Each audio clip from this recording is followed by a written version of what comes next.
From the University of Washington in Seattle, Upon Reflection with Al Page. Our guest is Professor Noam Chomsky from the Massachusetts Institute of Technology and a guest lecturer at the University of Washington. What determines how language in a particular country evolves? Why is French, for example, so different from German? Well, first of all, you're assuming the French is so different from German. And the French would probably say so. You know, there's no simple measure of how different languages are from one another. In fact, if you look at the languages structurally, the way a linguist would look at them, French is different from the other Romance languages in a variety of ways, which make it more similar to German and other Germanic languages. There are a number of features of French which are sort of Germanic in character. Give us some of those features. Well, just to take a simple one, in all the Romance languages, except for French, you can delete the subject of a sentence. You can say the equivalent of walks to the store, meaning he walks to the store. We can't do that in English, but you can do it in Italian or Spanish, and in fact it's common Romance, goes right back to Latin. French is the only Romance language in which you can't do that. It's like a Germanic language pretty much in that respect.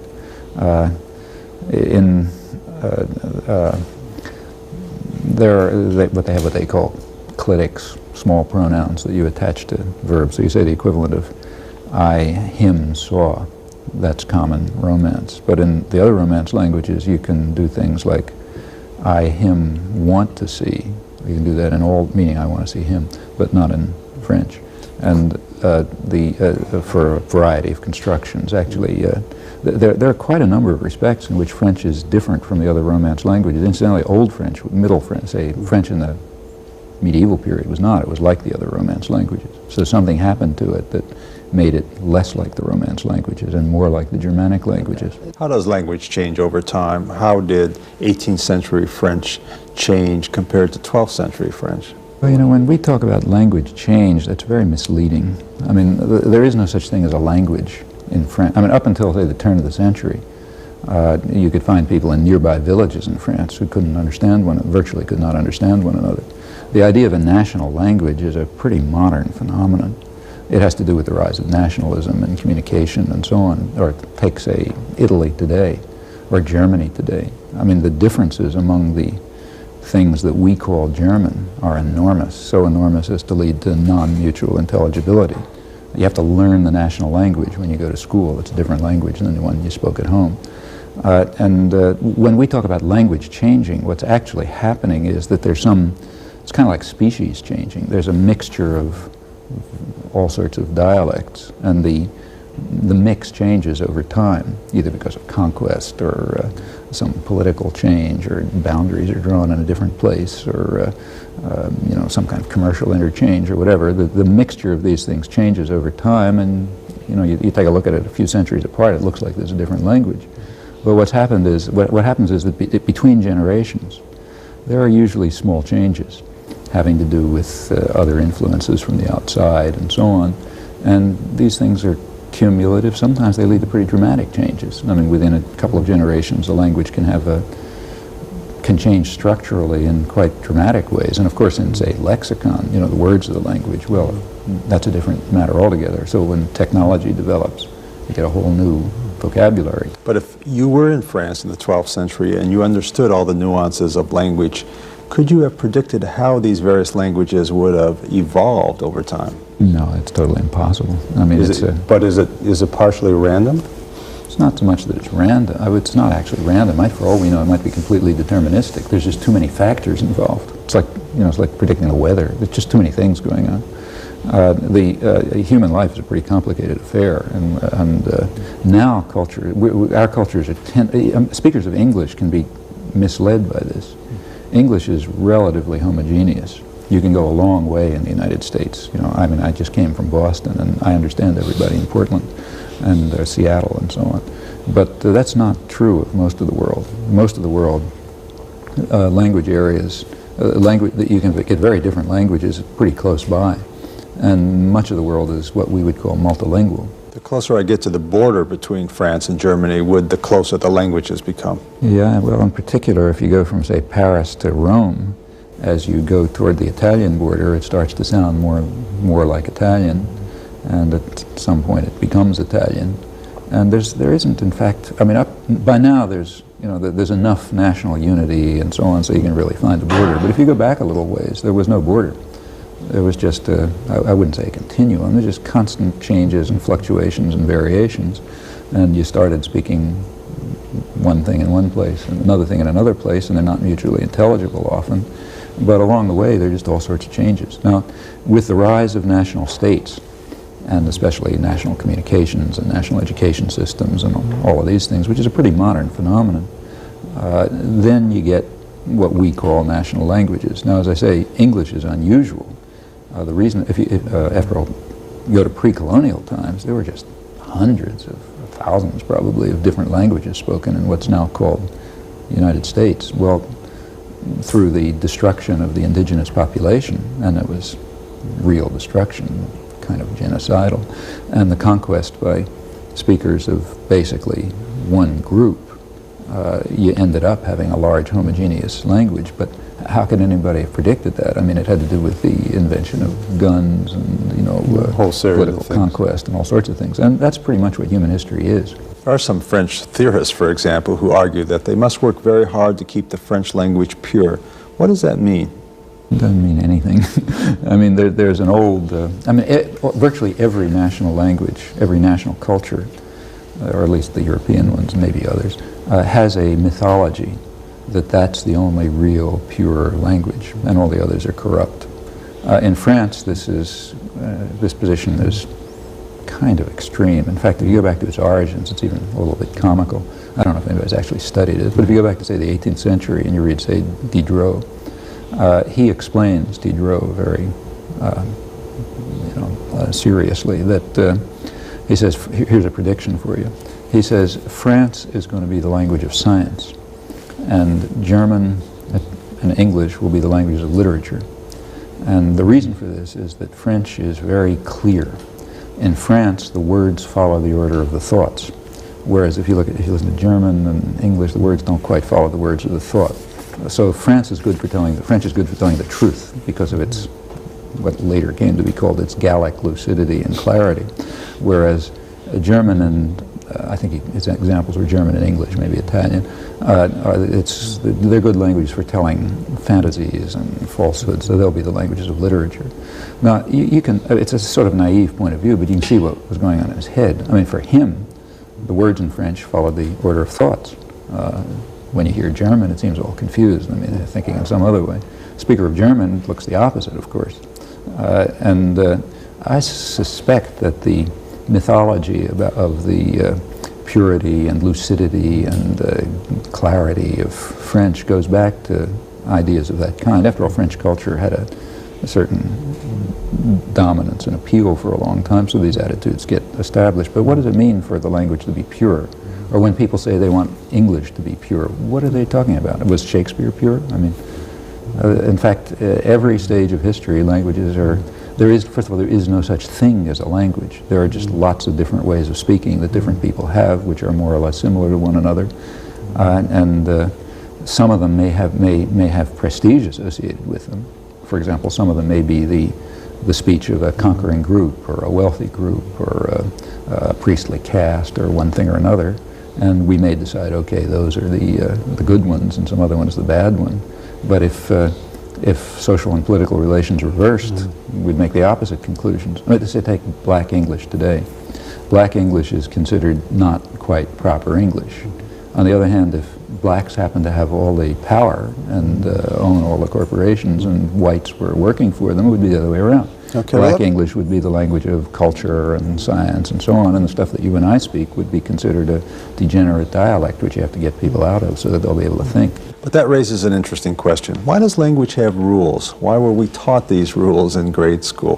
Why is bad grammar bad grammar? Well, when you're taught rules of your own language in grade school, the chances are very strong that what you're being taught is false. Otherwise, you wouldn't have to be taught it. But I can see every grade school teacher about to throw an orange at you on the screen. There's, unfortunately, let me be a little more nuanced. One of the things you learn in grade school is the literary language. Now, in English, the literary standard is not so radically different from what, say, you and I grew up with, but it's somewhat different. The literary standard is not what I learned in the streets. It's not very different, but it's a little different. And when I went to school, I was taught the literary standard. Now, the literary standard has some principles associated with it, some of which are those of a real language, some of which are completely artificial. They were made up by people who had crazy ideas about language. And they were all given names you never heard of before. Yeah, and in fact, the reason you have to teach them is because they are not the person's language. Nobody, your actual language, nobody teaches you. I mean, your language just grows in your head. You know, you can't, you stick a child in a young child in an environment where people are speaking language, and that child can no more help knowing that language than the child can help growing. It's just part of human growth is for some component of the brain to pick up the language. You can't learn it, and you don't learn it any more than you learn to see. Now, the fact is that the system that grows in the brain is sometimes different from a system which is regarded, for whatever reason, as necessary or appropriate or approved or something, some prestige. There's some prestige dialect, and it may be different from what grew in your brain. It typically is. Or it may be a way of trying to get us to have a common bond through language. Well, it's possible. I mean, I think that's a problem in places like, say, Italy. In Italy, when you, if somebody grows up in the Piedmont area and somebody else grows up in the Naples area, they speak totally different languages. Neither can understand a word the other's saying. So there, when you teach what they call Italian, which is the language roughly of the area of Florence, of Tuscany, you're teaching people what amounts to a second language, and it's the national language. The same is true in Germany and China. Well, China is even worse, because what we call Chinese is a set of languages which are as different from one another as the different Romance languages. They just happen to be all yellow on the map or something, and they happen to be a unified political area, but there's no sense in which they're the same language. We call them Chinese dialects, but that would be like calling French and Romanian two different dialects of the same language, Latin or something. I mean, all of these terms have no linguistic meaning. They have only socio-political meaning of a very complex sort. And the way in which they interact with authority structures is crucial. So what we call good English is a system which is partly artificial, I should say, which is taught to people because it was legislated to be good English. Now, some of what is taught, it breaks the rules of any conceivable human language. That's why it has to be taught over and over again. So I don't know if people still do it in school, but when I was in school, you had to learn all sorts of complicated nonsense about shall and will, which nobody could ever remember. I mean, I forget what it worked. I shall, you will, or some strange thing. That violates, there's no, I mean, there are certain principles of human biology which determine what a language can be, and no language can be like that. So that had to be, in fact, you can trace that back and you can find out who invented it. You know, some bishop in the 17th century or something invented it and decided that's the way it's supposed to be. Now that kind of thing, of course, has to be taught because it's totally artificial. Or you have to teach people how to say he and I instead of him and me. Well, English sort of works the other way. I mean, if nobody was bothering you in English, you'd probably say him and me or here or something like that. But you're taught in the standard language not to do that. There's some other invented language, which is called the literary standard, in which you don't do it. And you ask the question, why do you have to teach people? Well, you have to teach them because it's artificial. It's not their language. And often it's not just not their language. Sometimes it's not even any possible language. Why is pronunciation and intonation so important to language? Why aren't words themselves sufficient to convey meaning? Well, you have to understand somebody else's words. I mean, if you go to central London and somebody's speaking Cockney and the words happen to match ours at some abstract level, you still may not understand them. The pronunciation may be different enough so that part of your knowledge of language is a way of decoding noises that you hear and converting them into a system that matches your own representations. Sometimes, now, in order for that decoding system to work, the systems have to be close enough. You and I can do it. Actually, if you listen to us closely, we're speaking different languages. But they're close enough so that we don't have I don't have a problem decoding you and you don't have a problem decoding me. But again, that's a little artificial. That's because of the artificial unity of the English language spoken in the United States. I happened to be in England last week, and I can find myself in places in England where I don't understand what they're saying. I mean, if I listen to them for a while, we can establish communication, but you have to kind of retune your system in some manner that's not understood so that you can begin to decode what you're hearing. What role does slang have in a language? Why does slang exist? Well, people are, why, I don't know, but the fact is people are very innovative, and they like to do things differently, and especially teenage cultures. Why do teenagers wear different clothes? Well, you know, whatever the reason is, they want to be different, they like to be innovative, they're creative, and so there's fads and fashions in language? Oh, sure. And in fact, there are styles of different groups. They change, some of them change very rapidly. The words that are in one era are archaic, and in another, the era can be 3 years or something like that. And people are playing with their languages often. Again, this is not too common in our societies. Our societies, remember, are basically technological societies. Our intelligence and creativity and so on goes into other things. But if you go to, say, Central Australia, where you're finding basically Stone Age tribes, there's a lot of innovation in language. A lot of the cultural wealth has to do with playing games with languages and constructing elaborate kinship systems and things which probably have no or little functional utility. It's just the creative mind at work, you know. So you get very complex language games.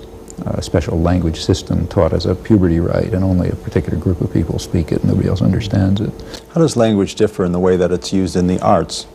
First of all, there's a variety of conventions, of formal conventions that are humanly created, but undoubtedly reflect our aesthetic capacities, that set a framework within which, they set a framework of rule, humanly imposed rule, within which people create. So, in an extreme case, if you write a sonnet, you have to come pretty close to a fixed frame.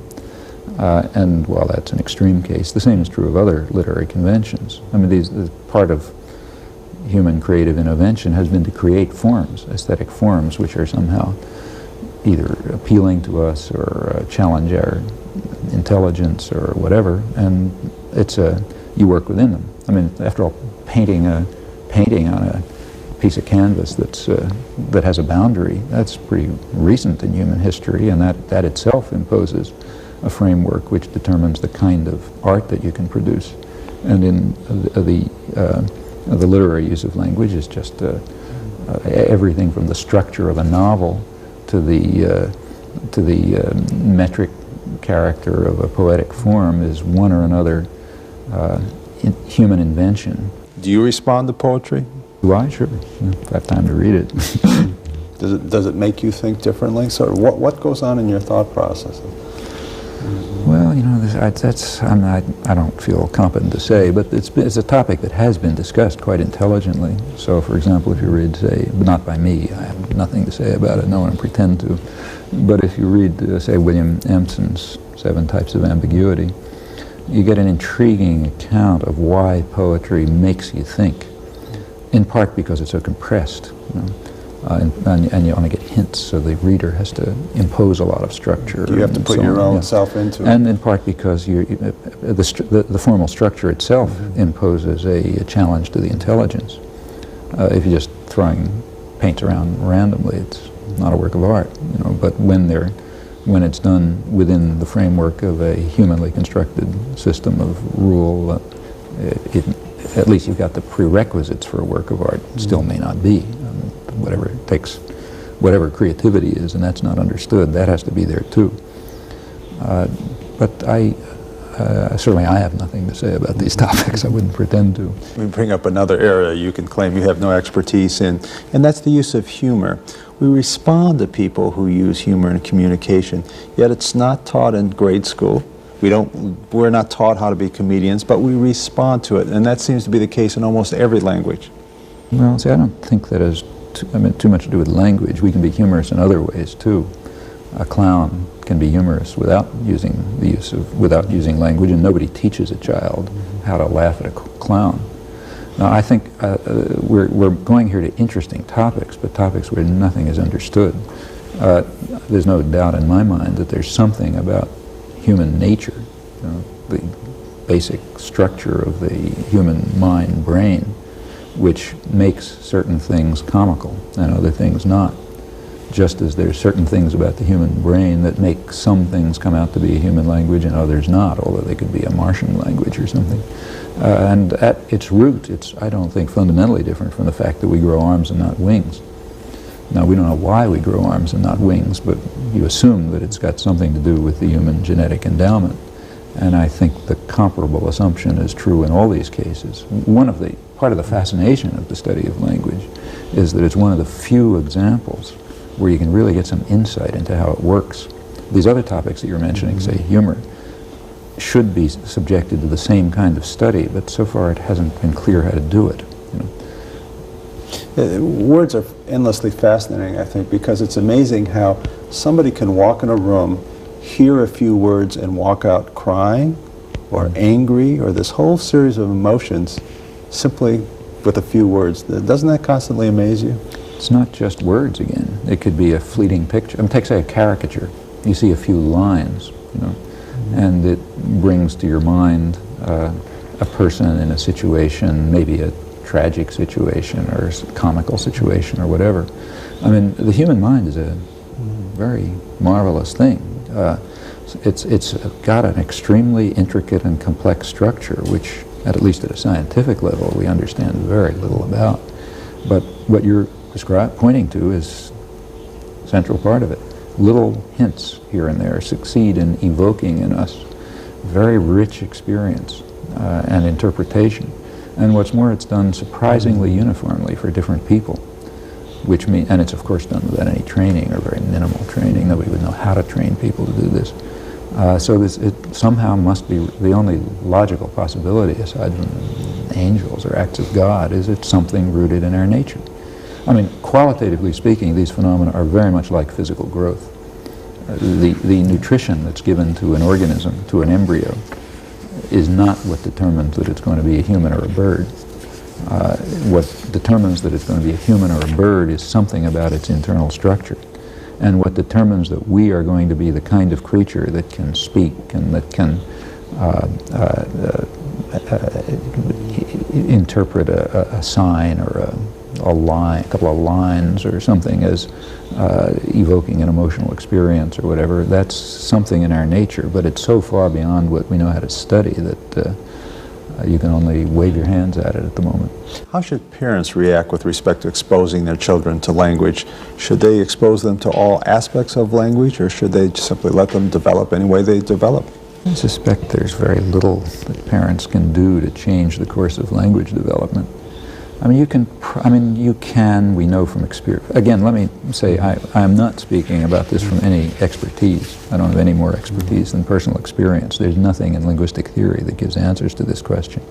But experience suffices to indicate, I know cases, that you can create an environment in which a 5-year-old will sound like a college professor, and it's kind of comical, but they'll use big words and complicated sentences and so on. I suspect you're probably harming the 5-year-old, but it's possible to do that. Children can be molded. On the other hand, if you just leave them alone, they're going to pick up the language of their culture. Typically, they'll pick up the language of their peers. Quite typically, there are exceptions, but typically children will learn the language they heard in the streets. So take me. My father spoke with a Ukrainian accent, and my mother spoke with a mixed New York Lithuanian accent, and I spoke urban Philadelphia because that's what the kids were talking in the streets. And undoubtedly, if you really took my speech patterns and so on aside, you'd find influences from the parents and the uncles and so on, but overwhelmingly it's you pick up the pure culture. Why this happens, nobody knows, and how that. But there's something about humans, children, that gets them to grow the language that's roughly that of their peers. And it's a very rich system. It's an extremely rich system. They don't try. They can't prevent themselves from doing it. They can't make it happen. The parents can enrich anyone who has a 2-year-old knows that the kid is running around all over the place trying to find out what the name of everything is. What's that, and you can help them, and you can read to children and show them pictures, and they're all fascinated with it. They're in periods of very rapid language growth where you just can't satiate the curiosity fast enough. Amazingly so. It's unbelievable, in fact. What actually happens is really astonishing. I mean, there have been, for example, at the peak periods of, forget the structure of language, which is complicated enough, but just take vocabulary acquisition, the simplest part.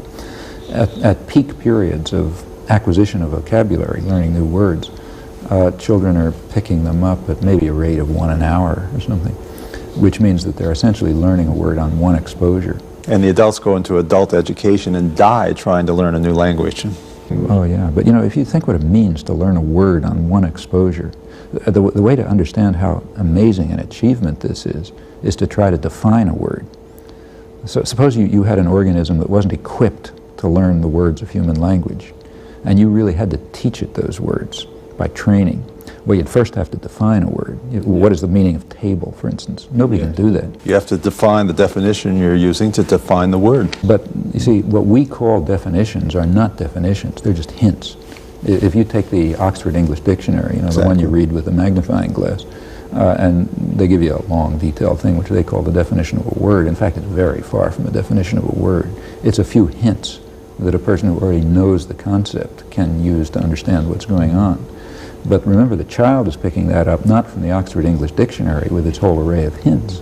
The child's picking it up from seeing it used once or twice. Now, that can only mean one thing.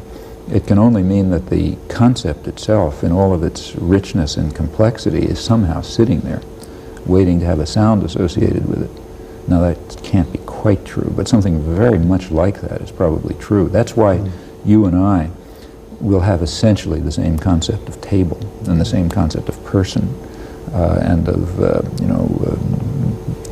nation, or all sorts of things. They're not complicated things. I mean really simple things like person, for instance, or thing. You know, we'll have that even though we all have very limited experience because basically we started with those concepts. We're getting down to the end of the show. Do you ever see a time when the study of language and linguistics will not fascinate you? Well, I suppose there must come some time when your mind deteriorates to the point where you can't deal with hard questions. I guess that'll happen. Professor Noam Chomsky from the Massachusetts Institute of Technology and a guest lecturer at the University of Washington. Upon reflection.